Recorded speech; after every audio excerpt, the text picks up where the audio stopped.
জাতীয় সরকার করতে হবে আমি মনে করি কমপ্লিটলি এই সময় জাতীয় ঐক্য মানে আমরা কোনো মতে আমরা একমত হতে পারি, এই পরিস্থিতি চলতে পারে, আর সরকার গঠন কিন্তু আলাদা দুইটা জিনিস, কি নাকি একই? আপনি ঐক্যমতের আলোচনা করলেন, ডিসকাশন করলেন, বা ডিসিশন মেকার যারা থাকলো তারা ঐক্যমতে বিশ্বাস করলো না, এটা রিফ্লেক্ট হবে না।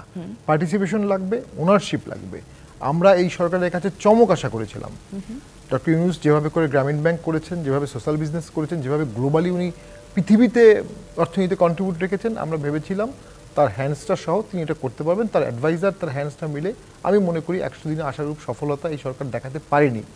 আমেরিকা থেকে অনেক বিজনেস বেনিফিট আমাদের আসার কথা ছিল, এখনও আসেনি। মূল কারণ কি? স্ট্যাবিলিটি নাই। যখন স্ট্যাবিলিটি থাকবে না তখন বাকি জিনিসগুলো কখনোই আসবে না। এটা প্যাকেজের প্রথম দরজা হচ্ছে স্ট্যাবিলিটি। এই সরকার স্ট্যাবিলিটি আনতে পারে নাই। এই সরকারের সিচুয়েশনটা হচ্ছে সেই লেভিয়াথানের মতো, the war of all against all, সকলের বিরুদ্ধে সকলের যুদ্ধ।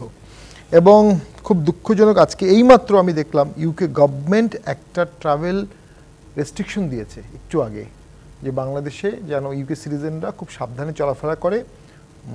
তাদের ভাষ্য মতে যে তারা সন্দেহ করছে যে নির্বিচারে সন্ত্রাসী হামলা হতে পারে এবং ইসলামিক মতাদর্শের পরিপন্থী জীবনযাপন যারা করে তাদের উপর অ্যাটাক হতে পারে। তো আমি ইঙ্গিতটা খুবই ভয়াবহ মনে করছি। এবং আবার অ্যালার্টটা খুব অ্যালার্মিং আর কি। দেখুন, বাংলাদেশে যদি এখন ডক্টর ইউনূস ঐক্যমত সৃষ্টি করতে না পারে, অন্তর্ভুক্তি সৃষ্টি করতে না পারে, আমার লিমিটেড আন্ডারস্ট্যান্ডিং আমি বুঝি এটা ভারত আক্রমণ করা লাগবে না। নগদের সর্বোচ্চ বার 167 টাকা রিচার্জে পাবেন 1 লাখ টাকা পুরস্কার। আরও আছে প্রতি সপ্তাহে পুরস্কার ও ক্যাশব্যাক।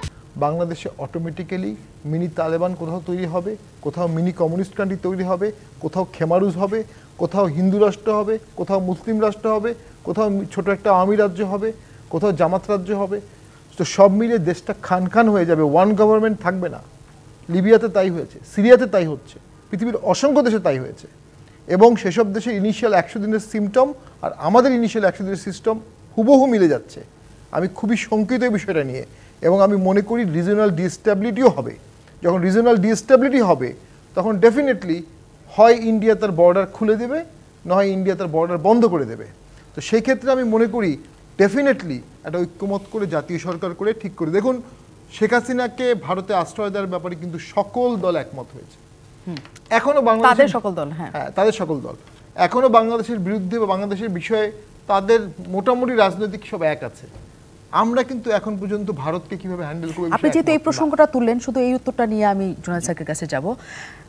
শেখ হাসিনাকে রাখার বিষয়ে তারা সবাই ঐক্যমত্যে পৌঁছেছিল, জাতীয় ঐক্যমত্য কিন্তু সেটাকেও বলে, ঠিক আছে, কারণ তারা একটা সিদ্ধান্তে গিয়েছিলেন।